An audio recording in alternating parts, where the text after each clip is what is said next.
الحمد لله الحمد لله رب العالمين والصلاة والسلام على خاتم الأنبياء أشرف المرسلين وعلى آله وأصحابه أجمعين أما بعد. Just as a reminder for myself and my brothers and sisters in Islam, we have Ramadan coming, and in preparation for Ramadan, one of the things that we need to prepare is our heart. The hadith, and many of you know this hadith, and when I mention it, you will remember it. But it's a hadith we don't think about. The Sahih hadith, Anas ibn Malik radiallahu anhu reports from Abdullah ibn Amr ibn al-As. Anas radiallahu anhu is a Sahabi, and he's reporting here from another Sahabi. Abdullah ibn Amr ibn al-As radiallahu anhuma. Abdullah is a Sahabi, his father Amr ibn al-As is also a Sahabi radiallahu anhu. Abdullah ibn Amr ibn al-As was a Zahid, and even amongst the Sahaba he was known for a lot of zuhud. He used to pray every night, he used to fast every day, he used to finish the Quran in a day until Rasulullah sallallahu alaihi wasallam forbid him. He told him, fast one day, don't fast the other day.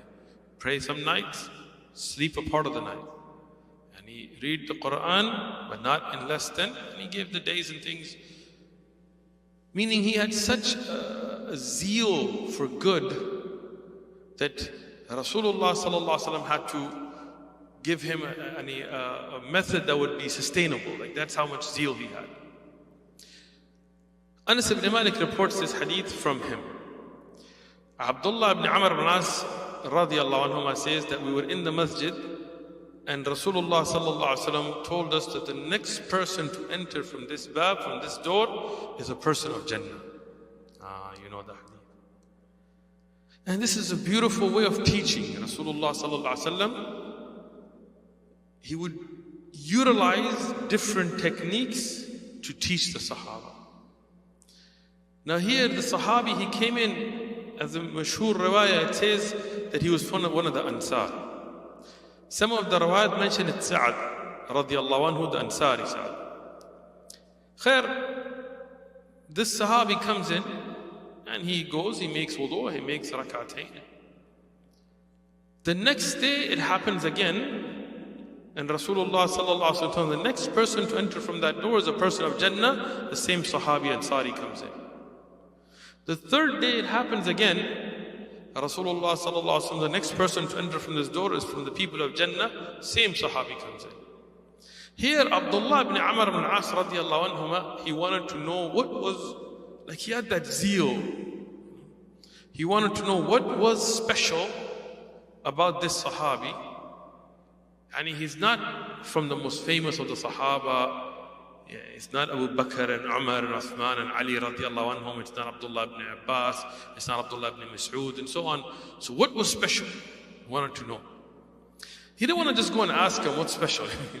Right? So what he did, look at how far he went to gain this secret, this knowledge, this amal. What can I do to be like the people of Jannah, to be from the people of Jannah?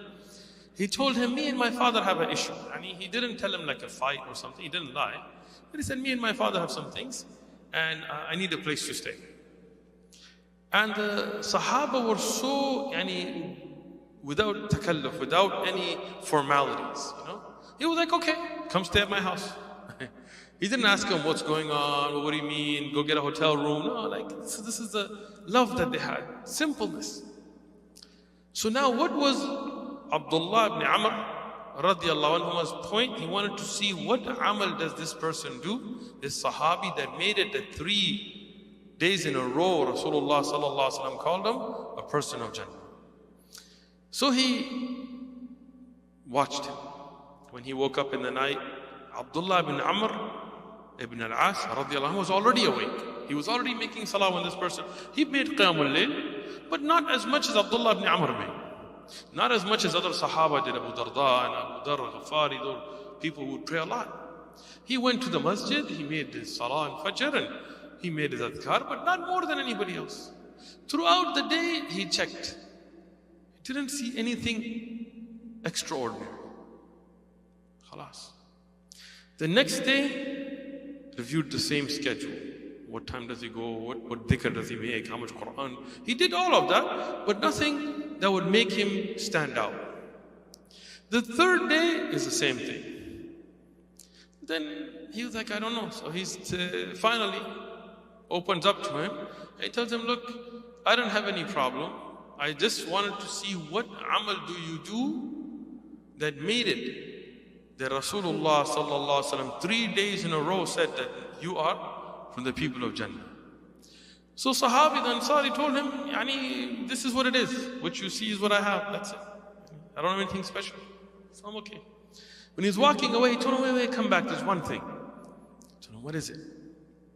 He said, before I go to sleep, and I'm combining between rawayat, right?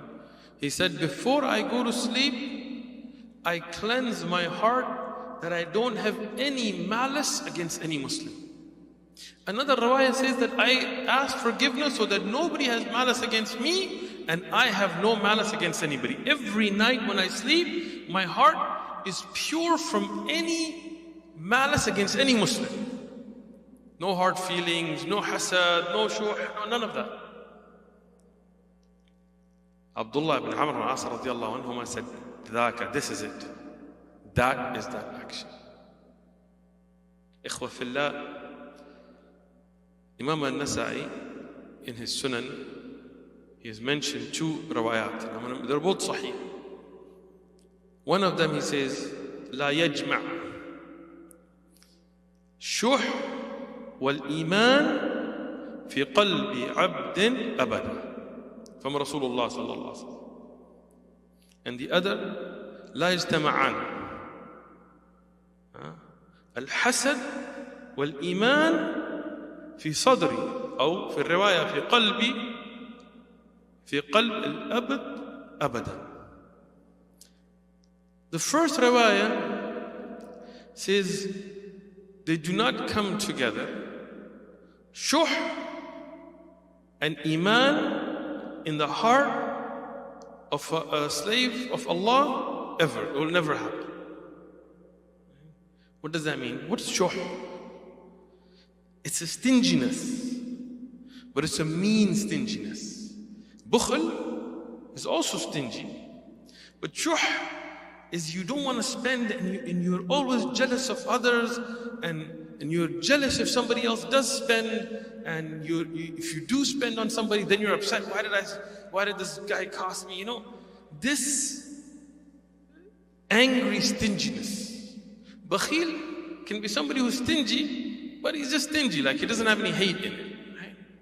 But shuh has that negative aspect to it. That disease of the heart and iman cannot come together in the heart of one person. In the next hadith, it's also sahih, it mentions that hasad, jealousy, when you are jealous of somebody, when you want that bounty to be taken away from them, that jealousy and iman cannot come together. These two are not together. Jealousy and iman in the chest or the heart of a Muslim or a slave of Allah ever. So this is something we need to prepare our hearts for Ramadan. Ramadan is a time of Quran. Ramadan is a time of iman. Ramadan is that boost. But sometimes we don't feel it, because we haven't prepared our hearts to host that iman. You know, one of my shaykh used to always give this example. He said when a shaykh teaches something, it is like somebody feeding you. They're giving you the spiritual nourishment. But when the plate is not clean, then even the best of foods won't benefit. Like imagine if somebody has najasa, something filthy on a plate, and then you put the tastiest, best, nutritionist food in that najasa, who's going to eat it? So you gotta clean the plate first. If the plate's already full and you put food on it, it's gonna roll over. So if you want that iman to settle in your heart, you have to cleanse the heart first. You have to take shuh, hasad, shirk, riya. I'm just gonna mention a few of these things that I could speak for days and days on this issue. Right? But what do we have to do? We have to take those amrad al-qulub, those diseases of the heart, out first. This is all from Sahih Hadith. It's not like I'm making this up, right? So, if you have that stinginess, that meanness, you need to work on that. Before Ramadan, I need to cleanse from that. If you have hasad, like you see a brother doing good, maybe somebody seeking knowledge, maybe Allah has blessed somebody with wealth, maybe Allah has blessed somebody with health, and you're like, why him? Why I gotta be sick? Why I gotta be like this? Why am I struggling? If you have that hasad, cleanse it.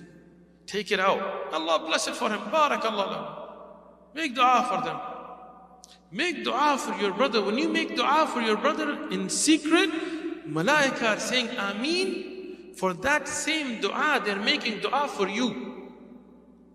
Yani instead of sitting at home, be like, man, that guy is flexing on me, acting all like he's something, man. You know, instead of that, if you feel something, go home, make dua. Ya Allah, put barakah in his rizq. Ya Allah, give him more. Make him healthier. Ya Allah, bless him more. Right? And you will get malaika making that dua for you. What's better than that? Cleanse that heart. Just think back to that Sahabi. Before, this is a big disease in the ummah today. People sit in a talk just to find mistakes. People watch videos, just they forward. Where's the mistake? Where's the mistake? Where's the mistake? Got him. You see that? He wiped his nose with his right hand. Got him.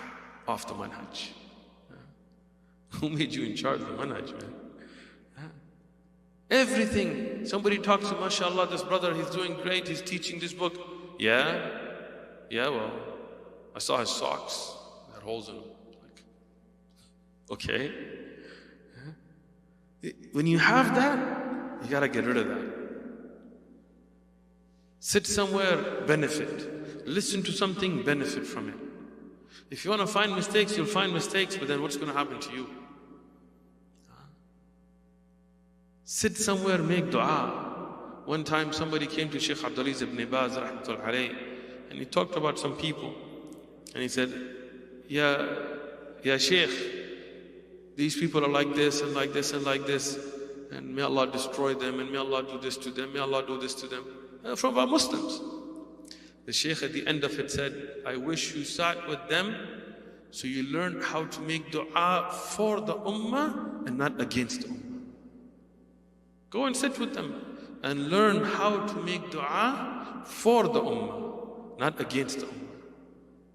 So we hope from Allah subhanahu wa ta'ala that we benefit from these sahih hadith and this example of the salaf and the great ai*imma, ulama.